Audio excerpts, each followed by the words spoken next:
Hi everyone, ఈ మధ్య బాగా వైరల్ అవుతున్న హోమ్ మేడ్ కాటుకును మా పిల్లల కోసం అయితే ప్రిపేర్ చేస్తున్నాను. దీనికోసం ముందుగా ఒక స్టీల్ ప్లేట్ తీసుకొని దీనిపై ఒక రబ్బర్ వెల్లుల్లిని రుద్దుతూ అప్లై చేసుకోవాలి. నెక్స్ట్ ఒక ప్రమిదిలో నువ్వుల నూనె వేసి దాంట్లోనే 3 ఒత్తులను ఒక ఒత్తిగా చేసి 3 ప్రక్కల పెట్టేసుకోవాలి. నెక్స్ట్ దీపం వెలిగించుకోవాలండి.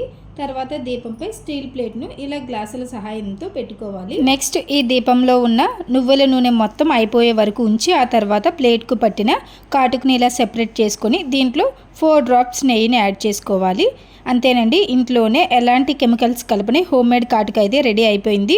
ఇది చిన్న పిల్లల నుండి పెద్దల వరకు ఎవరైనా యూజ్ చేయవచ్చు. చిన్న పిల్లలకు బొట్టు ఎలా అయితే పెడతామో అలానే బొట్టు పెట్టి చూపిస్తున్నాను. కాటుక అయితే సూపర్గా ఉందండి. కెమికల్స్ కలిపిన కాటుకలను యూజ్ చేయడం మానేసి ఇంట్లోనే మంచి కాటుకలను తయారు చేసుకోండి. అలానే వీడియో యూస్ఫుల్ అనిపిస్తే ఒక లైక్ చేసి ఛానల్ సబ్స్క్రైబ్ చేసుకొని ఈ వీడియోని మీ ఫ్రెండ్స్ అండ్ రిలేటివ్స్కి షేర్ చేయండి. Thanks for watching.